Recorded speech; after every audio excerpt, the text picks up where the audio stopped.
കൽപ്പവൃക്ഷമായ തെങ്ങ് കേരളത്തിന്റെ കാർഷിക സമ്പദ്ഘടനയിൽ ഒരു സുപ്രധാന പങ്കുവഹിക്കുന്നു. ലക്ഷക്കണക്കിന് കർഷക കുടുംബങ്ങൾക്ക് തെങ്ങ് കൃഷി പ്രധാന ഉപജീവന മാർഗമാണ്. തെങ്ങിന്റെ എല്ലാ ഭാഗങ്ങളും ഒരു തരത്തിൽ അല്ലെങ്കിൽ മറ്റൊരു തരത്തിൽ മനുഷ്യന് ഉപയോഗപ്രദമാണ്. ഇത്രയും പ്രാധാന്യമുള്ള ഒരു കാർഷിക വിളയാണെങ്കിലും തെങ്ങ് കൃഷി ഒട്ടേറെ പ്രശ്നങ്ങൾ അഭിമുഖീകരിക്കുന്നുണ്ട്.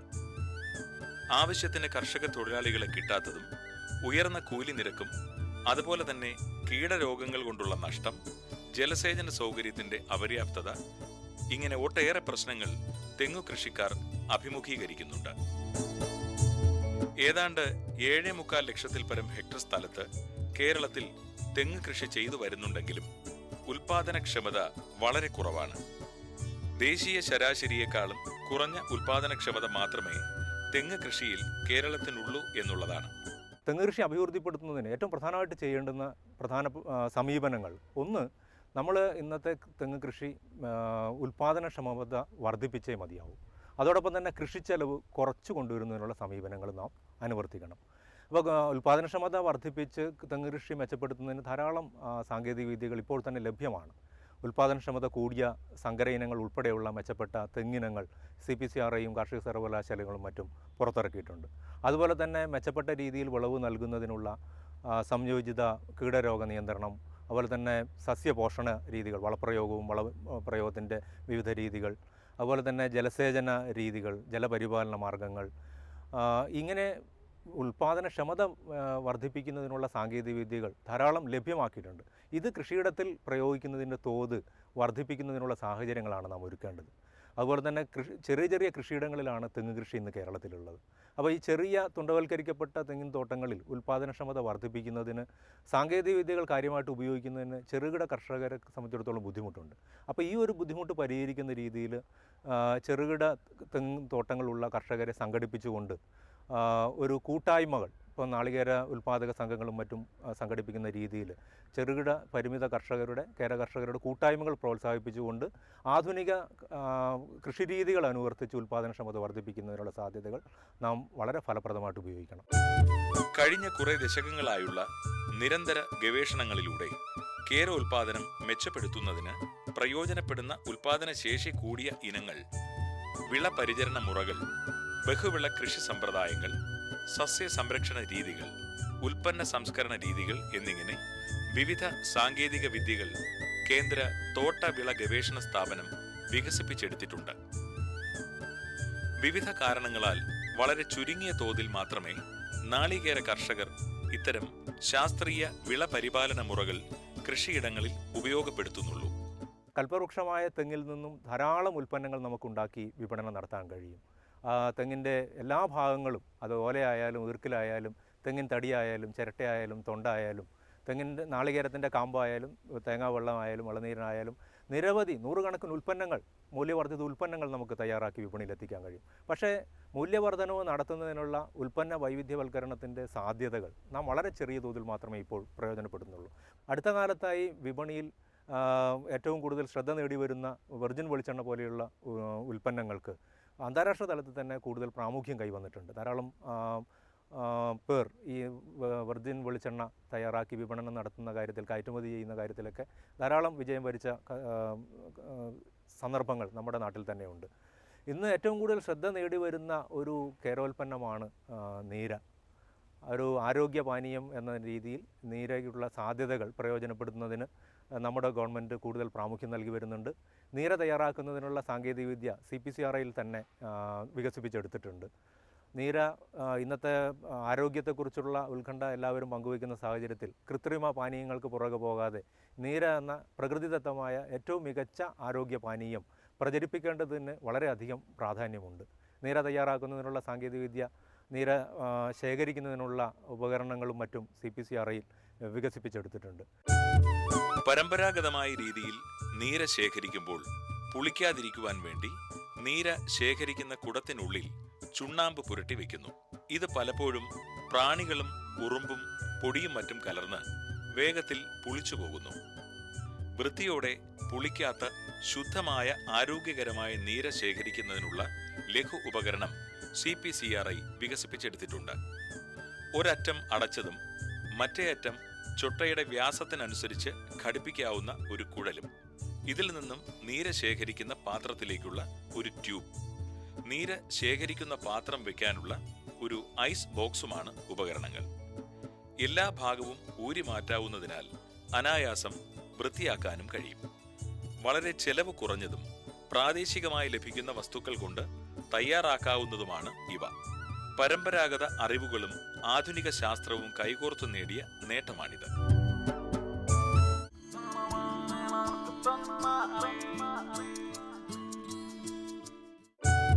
സാധാരണയായി നല്ല ജലസേചന സൗകര്യമുള്ള തോട്ടങ്ങളാണ് ചെത്താൻ തിരഞ്ഞെടുക്കുന്നത്. ചൊട്ട 1/4 ഭാഗം വളർച്ച എത്തുമ്പോൾ ചെത്താൻ പാകമായതായി കണക്കാക്കാം. ചെത്തുന്നതിന് മുൻപായി ചുവട്ടിൽ നിന്ന് 1/4 ഭാഗം നീളത്തിൽ വരെ കയറുകൊണ്ടോ പ്ലാസ്റ്റിക് ചരടുകൊണ്ടോ ചൊട്ട പിരിഞ്ഞു പോകാതിരിക്കുന്നതിനായി വരിഞ്ഞു കെട്ടുക. ചൊട്ടയുടെ അഗ്രഭാഗം കുറച്ച് മുറിച്ചു മാറ്റി ദിവസവും രാവിലെയും വൈകുന്നേരവും ഒരു മരത്തടി കൊണ്ട് മുട്ടിക്കൊടുക്കുക. ഇത് നീര ഊറി വരാൻ സഹായിക്കും. പരമ്പരാഗതമായി തെങ്ങ് ചെത്തി നീരെടുക്കുന്നത് എങ്ങനെയാണെന്ന് നമുക്കൊക്കെ അറിയാവുന്നതാണ്. തെങ്ങിൻ്റെ വിടരാത്ത പൂക്കുല ചെത്തി ഒരു മൺകലത്തിലാണ് നീര ശേഖരിക്കുന്നത്. എന്നാൽ ഇങ്ങനെ മൺകലത്തിൽ ശേഖരിക്കുമ്പോൾ ഒരുപാട് കീടങ്ങളും പ്രാണികളുമൊക്കെ അതിലേക്ക് ആകർഷിക്കപ്പെടുന്നുണ്ട്. ഇപ്രകാരം ആകർഷിക്കപ്പെടുന്ന ഈ പ്രാണികളിൽ ചിലതെങ്കിലും തെങ്ങിന് ബുദ്ധിമുട്ടുണ്ടാക്കുന്ന പ്രാണികളുമാണ്. അത് നീര കളക്ട് ചെയ്ത ഉടനെ തന്നെ അത് പുളിക്കാനായിട്ട് സാധ്യതയുണ്ട്. അപ്പോൾ ഇങ്ങനെയുള്ള പുളിപ്പ് തടഞ്ഞ് അതിനെ മധുരക്കള്ളായിട്ട്, അതായത് നീരയായിട്ട് എടുക്കാൻ വേണ്ടി നമ്മൾ സാധാരണ ചെയ്യുന്നത് ഈ മൺകലത്തിൻ്റെ ഉൾവശത്ത് ചുണ്ണാമ്പ് തേക്കുകയാണ്. എന്നാൽ ഈ ചുണ്ണാമ്പ് ശരീരത്തിന് ഒട്ടും നല്ല ഒരു വസ്തുവല്ല. അപ്പോൾ ഇങ്ങനെയുള്ള കീടങ്ങൾ അതിലേക്ക് ആകർഷിക്കപ്പെടുന്നത് തടയാനും മറ്റു പൊടിപടലങ്ങളൊക്കെ കലർന്ന് നീര മോശമാകാതെ സൂക്ഷിക്കാനും കഴിയുന്ന ഒരു ലഘുവായ ഒരു ഉപകരണമാണ് CPCRIയിൽ ഡെവലപ്പ് ചെയ്ത് എടുത്തിരിക്കുന്നത്. അത് എങ്ങനെയെന്ന് ഞാൻ ഒന്ന് കാണിക്കുക. അപ്പോൾ ഇതാണ് തെങ്ങിൻ്റെ പൂക്കുല. അപ്പോൾ ഇതിൽ ചെത്തിയതിന് ശേഷം ഒരു PVC ട്യൂബും കൊണ്ട് ഉണ്ടാക്കിയിരിക്കുന്ന ഒരു ലഘു ഉപകരണം ഇതിൽ കണക്ട് ചെയ്യുന്നു. അപ്പോൾ ഇത് എയർ ടൈറ്റായിട്ട് നിൽക്കുന്നത് കൊണ്ട് പൊടിപടലങ്ങളും മറ്റ് കീടങ്ങളും ഒന്നും ഇതിലേക്ക് വരികയില്ല. നീര ഇതുവഴി ഒഴുകിയിട്ട് ഈ ട്യൂബ് വഴി ഇതിൻ്റെ ഉള്ളിൽ ഘടിപ്പിച്ചിരിക്കുന്ന ഒരു പാത്രത്തിലേക്ക് വീഴും. അപ്പോൾ ഈ പാത്രം ഇതൊരു ഐസ് ബോക്സാണ്. അതിൻ്റെ ഉള്ളിൽ ഐസ് നിറച്ചിട്ടാണ് അതിൽ വെച്ചിരിക്കുന്നത്. അതുകൊണ്ട് തന്നെ നീര ഒട്ടും പുളിക്കാതെ നമുക്ക് എടുക്കാൻ സാധിക്കുന്നതാണ്. ചൊട്ടയുടെ മുറിഭാഗത്ത് ഘടിപ്പിക്കുന്ന കുഴൽ മുതൽ ശേഖരിക്കുന്ന പാത്രം വരെ യാതൊന്നും തുറന്നിരിക്കുന്നില്ല. എല്ലാം പൂർണ്ണമായി അടച്ചുവെച്ചിരിക്കും. ശീതീകരിച്ച അവസ്ഥയിലായതിനാൽ അത് പുളിച്ചു പോകുന്നില്ല. ഇപ്രകാരം ശേഖരിക്കുന്ന നീര ശുദ്ധവും ആരോഗ്യകരവും ഉടനടി പാനീയമായി ഉപയോഗിക്കാവുന്നതുമാണ്. കൊഴുപ്പും കൊളസ്ട്രോളും ഇല്ല എന്നത് ഏത് പ്രായക്കാർക്കും കഴിക്കാവുന്ന ഒരു പാനീയമെന്ന നിലയിൽ നീരയെ ആകർഷകമാക്കുന്നു. തെങ്ങിന്റെ വിരിയാത്ത പൂങ്കുലയിൽ നിന്നാണ് നീര ശേഖരിക്കുന്നത്. കായ്ക്കുന്ന ഒരു തെങ്ങിൽ ഓരോ മാസവും ഓരോ പൂങ്കുല വീതം വർഷത്തിൽ 12 മുതൽ 14 വരെ പൂങ്കുലകൾ ഉണ്ടാകുന്നുണ്ട്. ഓരോ പൂക്കുല തണ്ടും പൈപ്പുകൾ പോലെയുള്ള ഭാഗങ്ങളാണ്. അവയിൽ നിന്നാണ് മുറിക്കുമ്പോൾ നീര ഊറി വരുന്നത്. ആരോഗ്യമുള്ള ഒരു തെങ്ങിൽ നിന്ന് ദിവസവും 1.5 ലിറ്റർ മുതൽ 2.5 ലിറ്റർ വരെ നീര ലഭിക്കും. ദിവസത്തിൽ 2 തവണ രാവിലെയും വൈകുന്നേരവും നീര ചെത്താവുന്നതാണ്. നീരയുടെ അളവ് ഓരോ ദിവസവും ഓരോ സീസണിലും ഓരോ ചൊട്ടയിലും ഓരോ തെങ്ങിലും വ്യത്യസ്തമായിരിക്കും.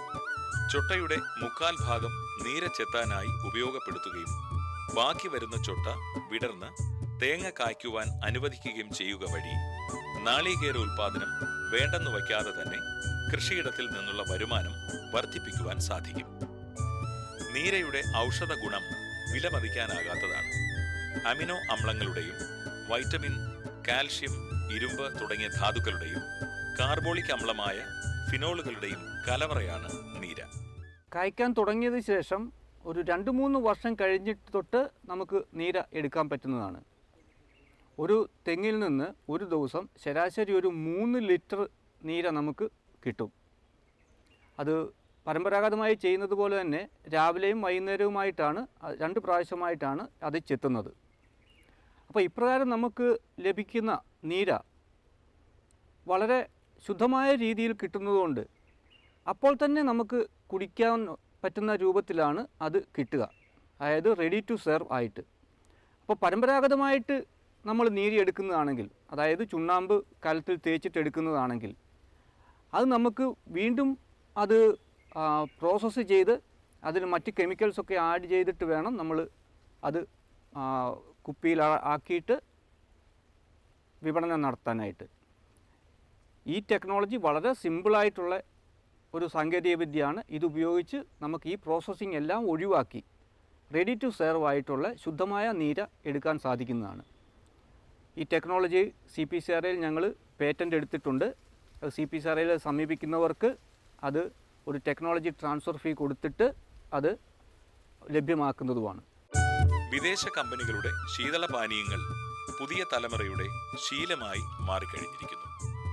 ഇതുമൂലമുണ്ടാകുന്ന ആരോഗ്യ പ്രശ്നങ്ങളും വർദ്ധിച്ചു വരികയാണ്.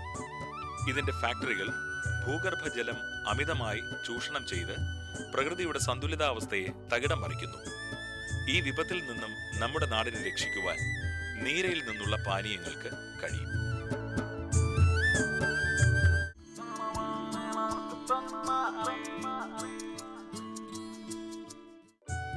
മൂല്യവർദ്ധന ഉൽപ്പന്നങ്ങളിലൂടെ നീരയുടെ അന്താരാഷ്ട്ര സാധ്യത വളരെ വലുതാണ്.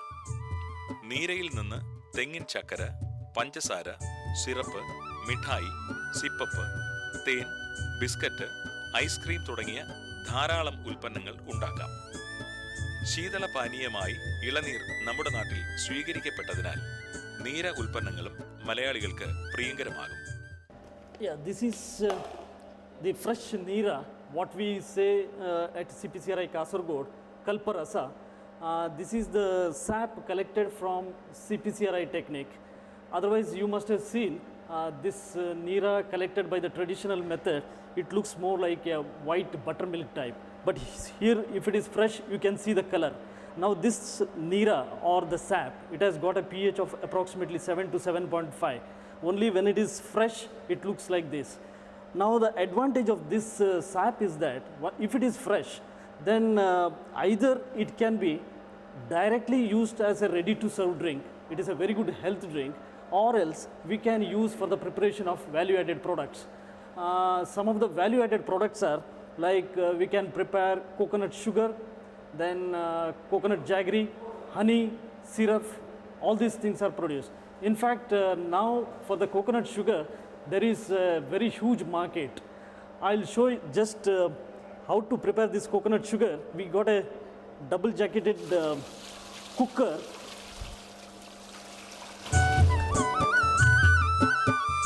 നീര 115 ഡിഗ്രി സെൽഷ്യസ് ഊഷ്മാവിൽ ചൂടാക്കി വെള്ളം ബാഷ്പീകരിച്ച് കളഞ്ഞതിന് ശേഷം കോക്കനട്ട് ഷുഗർ ഉണ്ടാക്കുന്നു. തിളപ്പിക്കുമ്പോൾ ഉണ്ടാകുന്ന പത എടുത്തു കളയുന്നു. ദ്രവരൂപത്തിലുള്ള നീര സിറപ്പ് രൂപത്തിലാക്കുന്നു. ഈ സിറപ്പ് തുടർച്ചയായി ഇളക്കി കുറുക്കുന്നു. തണുക്കുമ്പോൾ കട്ടിയായി തരികളാകുന്ന ഇത് അരിച്ച് ഒരേപോലുള്ള തരികൾ വേർതിരിച്ചെടുക്കാം. കോക്കനട്ട് ഷുഗർ പ്രകൃതിദത്തമായ രാസപദാർത്ഥങ്ങളൊന്നും ചേർക്കാത്ത ഏറ്റവും നല്ല മധുരമായി കണക്കാക്കപ്പെടുന്നു. I'll just show you a sugar prepared by this technique. You can see the color of the sugar, and we have said that it is a natural coconut sugar. Otherwise, whenever you collect this sap by the traditional method, if the pH is low, and then we have to add lot of lime for the preparation of sugar or jaggery. But in this case, without the addition of any chemicals, we can prepare the sugars. That is the advantage of this. And the second thing is, this coconut sugar compared to the cane sugar, it has got a very low glycemic index. Glycemic index means the rate at which it is being absorbed by the blood. And that is why this is one of the best sugar alternatives for the diabetic patient. In fact, this has been seen internationally, and right now we are having a collaborative work with one of the reputed hospitals at Manipal, and we are testing all these qualities. And then if it is found useful, I think it is going to have a very good surge in the market, and it is going to pick up like anything. More than this, I think now there are some other products also we can prepare out of this with the addition of let us say pepper or ginger and all these things, and different quality products can be prepared. So there are a lot of opportunities for the collection of this fresh sap and production of value-added products. നീര തോട്ടങ്ങളിൽ നിന്ന് ശേഖരിച്ച് പ്രാഥമിക സംസ്കരണ യൂണിറ്റുകളിൽ എത്തിച്ച് മൂല്യവർദ്ധിത വസ്തുക്കൾ ഉണ്ടാക്കി പാക്കിംഗ് നടത്തി വിപണന കേന്ദ്രങ്ങളിൽ എത്തിക്കുന്നതുവരെയുള്ള ഉൽപാദനത്തിന്റെ വിവിധ ഘട്ടങ്ങളിൽ തൊഴിൽ സാധ്യതകൾ വളരെ വലുതാണ്. കേരള കാർഷിക സർവകലാശാല ഗവേഷണത്തിലൂടെ നീര അതേപടി തെങ്ങിൽ നിന്ന് സ്വീകരിക്കാനും പിന്നീട് സംസ്കരിച്ച് കേരാമൃതം എന്ന പേരിൽ ഒരു ശീതള പാനീയമായി വിപണനം നടത്താനുമുള്ള സാങ്കേതിക വിദ്യ വികസിപ്പിച്ചിട്ടുണ്ട്. ഒരു ടെക്നീഷ്യൻ കുറഞ്ഞത് 12 തെങ്ങെങ്കിലും ഒരു ദിവസം ചെത്തിയാൽ ശരാശരി 18 ലിറ്റർ നീര ഉൽപ്പാദിപ്പിക്കാം. അതിൽ നിന്ന് കുറഞ്ഞത് 9 ലിറ്റർ കേരാമൃതം ഉണ്ടാക്കാൻ കഴിയും. തെങ്ങ് ലോകത്തെമ്പാടുമുള്ള ഫലവൃക്ഷങ്ങളിൽ ഏറ്റവും ആദായം നൽകാൻ കഴിവുള്ള വിളയാകാനുള്ള സാധ്യതയ്ക്കാണ് ഇവിടെ വഴി തുറക്കുന്നത്. ഇപ്പോൾ നീര ചെത്തുന്നതിന് വേണ്ടി നമ്മുടെ മൊത്തം തെങ്ങുകളുടെ കേരളത്തിൽ ലഭ്യമായ ഏതാണ്ട് 18 കോടിയോളം തെങ്ങുകൾ കേരളത്തിലുണ്ടെന്നാണ് കണക്ക്. അപ്പോൾ അതിൻ്റെ 1% ഉപയോഗപ്പെടുത്തിയാൽ തന്നെ, നീരയ്ക്ക് വേണ്ടിയിട്ട് ഉപയോഗപ്പെടുത്തിയാൽ തന്നെ 1 ലക്ഷത്തോളം പേർക്ക് തൊഴിൽ നൽകാൻ കഴിയുന്ന ഒരു മേഖലയാക്കിയിട്ട് മാറ്റാൻ കഴിയും. അതുപോലെ തന്നെ നീര ചെത്തുന്നതിലൂടെ ഒരു തെങ്ങിൽ നിന്നും പ്രതിമാസം ശരാശരി 1000-ലധികം രൂപയെങ്കിലും കർഷകന് വരുമാനം ഉണ്ടാക്കാനുള്ള സാധ്യതയുമുണ്ട്. നീര ഒരു ആരോഗ്യ പാനീയം എന്ന രീതിയിൽ തയ്യാറാക്കി വിപണനം നടത്തുകയും അതോടൊപ്പം തന്നെ നീരയിൽ നിന്നും വീണ്ടും നമുക്ക് മൂല്യവർദ്ധനവ് നടത്തി നമ്മൾ നാളികേര ചക്കര, അതുപോലെ തന്നെ നാളികേര പഞ്ചസാര, നാളികേര തേൻ, കോക്കനട്ട് ഹണി, ഇങ്ങനെയുള്ള ഉൽപ്പന്നങ്ങളൊക്കെ നമുക്ക് തയ്യാറാക്കാവുന്നതാണ്. അപ്പോൾ ഇത്തരം മൂല്യവർദ്ധിത ഉൽപ്പന്നങ്ങൾ നീരയുമായി ബന്ധപ്പെട്ട് നമുക്ക് തയ്യാറാക്കി വിപണനം നടത്താനുള്ള സാധ്യതകളുണ്ട്. ഈ സാഹചര്യത്തിൽ ശാസ്ത്രീയമായി നീര തയ്യാറാക്കി വിപണനം നടത്തുന്നതിനുള്ള സാങ്കേതികവിദ്യകൾ കർഷകരുടെ കൂട്ടായ്മകൾ ഫലപ്രദമായിട്ട് പ്രയോജനപ്പെടുത്തിയാൽ നമുക്ക് തീർച്ചയായിട്ടും കേര അഭിവൃദ്ധി നമ്മുടെ സംസ്ഥാനത്തിൽ കൈവരിക്കാൻ കഴിയുമെന്ന കാര്യത്തിൽ യാതൊരു സംശയവുമില്ല. നീരയിൽ നിന്നുണ്ടാക്കുന്ന ചക്കര തേനിനേക്കാൾ മധുരമുള്ളതാണ്. പ്രകൃതിദത്തമായി ലഭിക്കുന്ന ഈ ഉൽപ്പന്നം ഒരു ഫാക്ടറിയിലും ഉൽപ്പാദിപ്പിക്കുവാൻ സാധിക്കുകയില്ല. തെങ്ങിൻ ചക്കര തെങ്ങിൽ നിന്നു മാത്രം ലഭിക്കുന്നതാണ്. ലോകത്തിൻ്റെ ദാരിദ്ര്യ നിർമ്മാർജ്ജനത്തിന് ഇതൊരു പോംവഴിയാണ്. ദുരിതങ്ങൾക്കുള്ള ഒരു പ്രതിവിധി കൂടിയാണിത്.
നമസ്കാരം.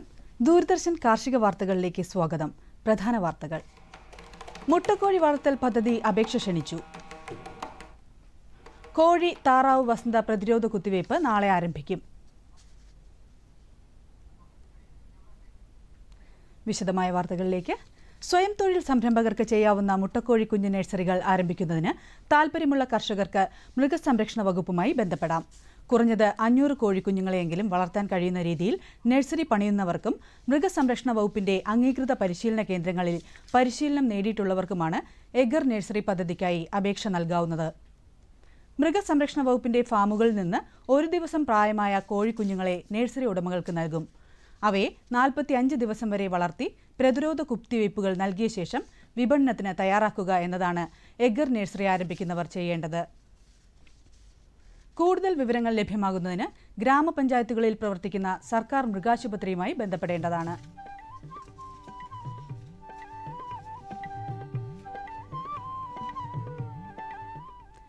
കരുനാഗപ്പള്ളി കോക്കനട്ട് നഴ്സറിയിൽ WCT തെങ്ങിൻ തൈകൾ വിതരണത്തിന് തയ്യാറായിട്ടുണ്ട്.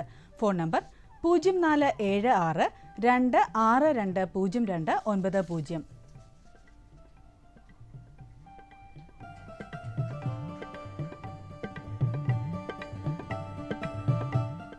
നാളികേര വികസന ബോർഡിന്റെ ധനസഹായത്തോടുകൂടി തിരുവനന്തപുരം മിത്ര നികേതൻ കൃഷി വിജ്ഞാന കേന്ദ്രത്തിൽ മെയ് 5 മുതൽ 10 തീയതി വരെ യന്ത്രവൽകൃത തെങ്ങുകയറ്റത്തിൽ പരിശീലനം നൽകുന്നു.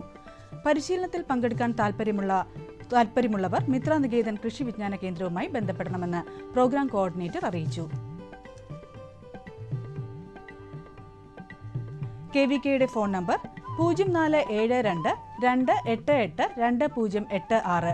Mobile number 9387 882778.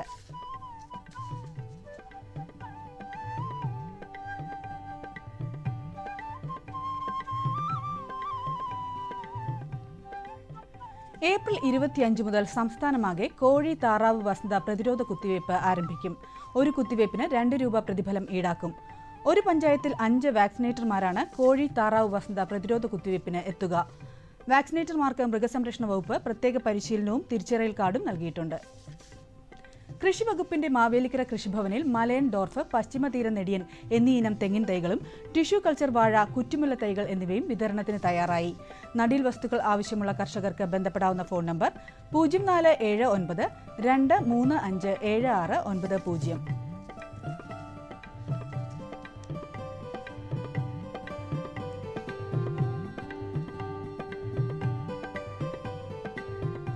ഫാക്ട് ജൈവവളമായ ഫാക്ട് ഓർഗാനിക് വിപണിയിലിറക്കി. കൂടാതെ കോഴി വളർത്തൽ ആസ്പദമാക്കി തയ്യാറാക്കിയ ജൈവവളം ഓർഗാനിക് പ്ലസും ഇപ്പോൾ വിപണിയിൽ ലഭ്യമാണ്. ഇനി കമ്പോള നിലവാരം. വെളിച്ചെണ്ണ കൊച്ചി 15,500 രൂപ, വെളിച്ചെണ്ണ കോഴിക്കോട് 16,300 രൂപ, തൃശൂർ 15,400 രൂപ. കൊപ്ര കൊച്ചി 11,000 രൂപ, കോഴിക്കോട് 10,900, തൃശൂർ 11,155. കുരുമുളക് അൺഗാർബിൾഡ് 69,000 രൂപ, കുരുമുളക് ഗാർബിൾഡ് 71,000 രൂപ. ചുക്ക് മീഡിയം 35,000, ചുക്ക് ബെസ്റ്റ് 36,500, മഞ്ഞൾ സേലം 7,600, ഈറോഡ് 8,000. അടയ്ക്ക പുതിയത് 17,000-നും 18,000-നും മധ്യേ. Kochi rubber RSS 5 grade 13,400, rubber RSS 4 grade 13,900. Kottayam rubber RSS 5 grade 13,500, rubber RSS 4 grade 13,900. കമ്പോള നിലവാരം കൊച്ചിയിൽ.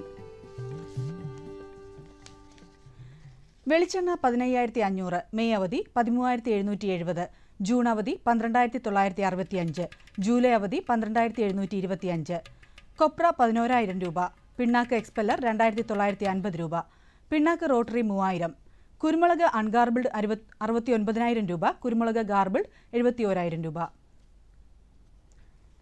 ചുക്ക് മീഡിയം 35,000, ചുക്ക് ബെസ്റ്റ് 36,500, മഞ്ഞൾ നാടൻ 6,200, അടയ്ക്ക പുതിയത് 17,000-നും 18,000-നും മധ്യേ. ജാതിക്ക തൊണ്ടൻ കിലോഗ്രാമിന് 300-നും 350-നും മധ്യേ, ജാതിക്ക തൊണ്ടില്ലാത്തത് 600-നും 640-നും മധ്യേ, ജാതിപത്രി 700-നും 800-നും മധ്യേ, ഗ്രാമ്പു 940-നും 1085-നും മധ്യേ. റബ്ബർ RSS 5 13,400 രൂപ, റബ്ബർ RSS 4 13,900 രൂപ, ഒട്ടുപാൽ 9,500 രൂപ, ലാറ്റക്സ് 10,600 രൂപ.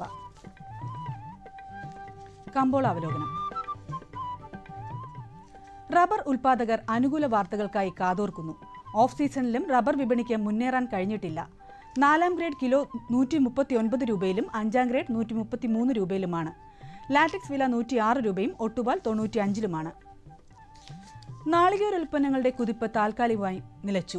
മില്ലുകാർ വെളിച്ചെണ്ണ സ്റ്റോക്ക് വിറ്റഴിക്കാൻ തിടുക്കം കാണിച്ചാൽ അത് കൊപ്രയ്ക്ക് തിരിച്ചടിയാവും. പ്രമുഖ വിപണികളിൽ ഇന്ന് എണ്ണവില സ്റ്റഡിയായി നീങ്ങി. ഔഷധ നിർമ്മാതാക്കളും കറിമസാല വ്യവസായികളും മികച്ച ഇനം ചുക്കിൽ പിടിമുറുക്കിയതോടെ വില റെക്കോർഡായ 36,500 ഉയർന്നു. വിദേശ കുരുമുളക് ഇറക്കുമതിക്ക് ഉത്തരേന്ത്യൻ വ്യവസായികൾ ശ്രമം തുടങ്ങിയെങ്കിലും കാർഷിക മേഖല കൂടുതൽ മെച്ചപ്പെട്ട വിലയ്ക്ക് വേണ്ടി ചരക്ക് പിടിച്ചു. കുമളിയിൽ നടന്ന ലേലത്തിൽ മികച്ച ഇനം ഏലത്തിന് കിലോയ്ക്ക് 1193 രൂപ ലഭിച്ചു. ഏലത്തിന്റെ ശരാശരി വില 912 രൂപയാണ്. സീസൺ അവസാനിച്ചതിനാൽ ഏലത്തിന്റെ ലഭ്യത ചുരുങ്ങി. കാലാവസ്ഥ. കണ്ണൂർ കൂടിയ താപനില 36.4 ഡിഗ്രി സെൽഷ്യസ്, കുറഞ്ഞ താപനില 28.1 ഡിഗ്രി സെൽഷ്യസ്. കോഴിക്കോട് 35.7, 28.5.